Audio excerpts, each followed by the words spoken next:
औज़ुबिल्लाहिमिनश्शैतानिर्रजीम बिस्मिल्लाहिर्रहमानिर्रहीम। अज़ीज़ान गिरामी, मुहर्रम हमारे सामने है। 2 साल की कोरोना की सख्तियों के बाद पहली बार 2 साल के बाद अय्याम अज़ा को हम लोग फिर से जो है वो तैयारियों में लग गए हैं। रोज़ मजालिसों के सिलसिले होंगे, जुलूस अज़ा होंगे, तमाम तरह की चीज़ें होंगी। आपको बताना ये है कि क्या क्या चीज़ें इन 2 साल के बाद आपके सामने आएंगी। जो आपके जुलूस और मजालिस और तमाम प्रोग्राम होते हैं, इनको कराने के लिए ज़िला प्रशासन की ज़िम्मेदारी होती है। सुरक्षा व्यवस्था की, साफ़ सफाई सुथराई, इन तमाम चीज़ों की ज़िम्मेदारी ज़िला प्रशासन की होती है। ज़िला प्रशासन पुलिस के साथ मिल के जो है वो आपके तमाम चीज़ों का इंतज़ामात करती है। ये तमाम चीज़ों के इंतज़ामात के साथ साथ कुछ चीज़ें ऐसी पेशतर आती हैं कि जिसमें बिला वजह के लिए कहीं ना कहीं कोई ना कोई कंट्रोवर्सी पैदा करा दी जाती है या कोई ना कोई चीज़ में पेचीदगी पैदा की जाती है। मामला जैसे ये है कि अभी मान लिया 2 साल के बाद जुलूस आपके उठने हैं, आपकी मजलिसें होनी हैं, तो कहीं पे आपको ये दिक्कत आएगी कि ज़िला प्रशासन का या पुलिस का कोई आदमी आके कहेगा कि साहब ये फ़लानी सबील इस जगह पे नहीं लगती थी और साहब ये नहीं लगेगी, ये पिछले साल नहीं लगी थी या 2 साल से नहीं लगी थी, हमारे पास नहीं दर्ज है, फेस्टिवल रिकॉर्ड में दर्ज नहीं है। इस तरह की तमाम चीज़ें आपके सामने ला के आपके लिए पेचीदगियाँ खड़ी की जाएंगी, जिसके लिए बाकायदा उनके एजेंट भी होते हैं, उनके मुखबिर होते हैं जो इस चीज़ को करते हैं। क्योंकि मामला कुछ उनके ख़ास इससे फ़ायदा नहीं होता सिवाय इसके कि आराम करो नीति के तहत एक मामला ये हो जाए कि साहब कम से कम प्रोग्राम हो, कम से कम चीज़ें होके ख़त्म हो जाएँ। आपको मैं बताऊं, लखनऊ में 2013 में समाजवादी पार्टी गवर्नमेंट में जो है वो एक प्रोग्राम किया गया, स्पॉन्सर्ड था ज़िला प्रशासन का। वो प्रोग्राम था 21 रमज़ान व सहाबा के ग़ुलाम, जिसको एक भरपूर किस्म के सरकार प्रशासनिक एजेंट जो आपके बीच रहता है, मैं तमाम अहले सुन्नत भाइयों से भी ये बात दरख्वास्त करता हूँ कि अपने अंदर के जो एजेंट हैं प्रशासन के, जो मुखबिर हैं, उनको पहचानिए और समझिए। एक प्रोग्राम किया गया और उसमें पूरे शहर में हर तरफ होर्डिंग बैनर ये वो तुम सब लगाए गए। उन होर्डिंग बैनर्स के ऊपर जो शिया महलों में भी ज़बरदस्ती लगाने की कोशिश की गई। उसके बाद क्या हुआ कि अल्टीमेटली जो था वो उसके ऊपर कुछ कशीदगी पैदा हुई और वो बैनर्स हटा दिए गए। फिर उसके फ़ौरन बाद जो था वो मुहर्रम आया और मुहर्रम में ये चीज़ तय हो गई कि साहब शियों के भी कोई झंडे बैनर किसी तरह की चीज़ मुहर्रम में नहीं लगेगी।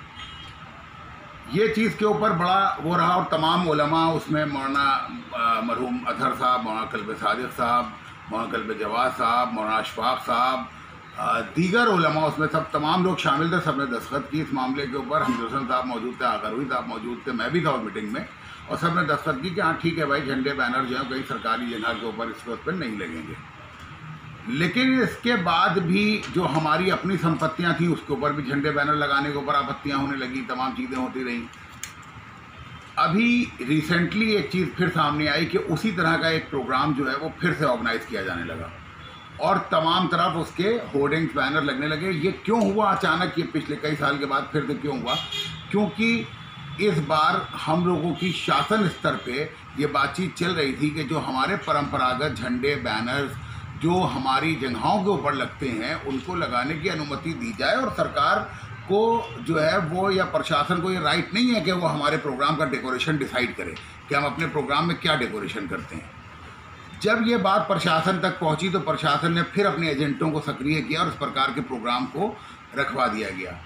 मैं आपसे बिल्कुल आप तमाम हजरात को ये बताना चाहता हूँ कि उस प्रोग्राम की जो अभी तथाकथित प्रोग्राम होने जा रहा है और उसके झंडे बैनर जो लग रहे हैं, उस पे अगर कोई भी शिया आदमी एतराज़ करता है तो समझ लीजिएगा वो भी प्रशासन का ही एजेंट है।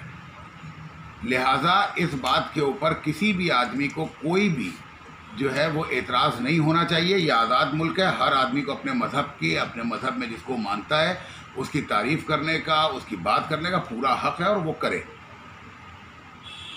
दो तरफा चीज़ें करके कि तुमको ये कह के कि तुमको नहीं करने देंगे, तुमको ये कह के तुमको नहीं करने देंगे, इस प्रकार का जाल बट्टा बना के प्रशासन के लोग हमारे प्रोग्रामों को डिस्टर्ब करते हैं, जो चीज़ बहुत ही अफसोसनाक और बहुत गलत है और नाइंसाफ़ी वाली है। हम किसी भी प्रकार के सुन्नी भाइयों के किसी भी प्रकार के प्रोग्राम के ख़िलाफ़ नहीं हैं। वो झंडे बैनर जहाँ भी लगाना चाहते हैं वहाँ लगाएं, सिवाय उसके कि जो संपत्तियाँ शिया समुदाय की हैं या शिया समुदाय के महल्ले हैं, आप वहाँ ना लगाइए। और ये तरीक़ा भी एक तरह का मौलिक तरीक़ा भी है कि आप अपने प्रोग्राम के प्रचार प्रसार आप अपने क्षेत्र में कीजिए, हमारे क्षेत्र में ना कीजिए। अब ये चीज़ को लेके जो झंडे बैनरों की बातचीत हो रही थी, उसके ऊपर प्रशासन अपनी वो करेगा। अगर अभी देख लिएगा आप, जैसे ही कोई इसके ऊपर शिया बोलेगा, ये झंडे बैनर उतरवाए जाएंगे, समझ रहे हैं आप। और उस प्रोग्राम में कहा जाएगा, साहब देखिए कि साहबा के दुश्मनों ने हमारे झंडे बैनर उतरवा दिए, कशीदगी पैदा कराई जाएगी और मुहर्रम का जो 2 साल के बाद प्रोग्राम हो रहा है उसको डिस्टर्ब करने की कोशिश की जाएगी।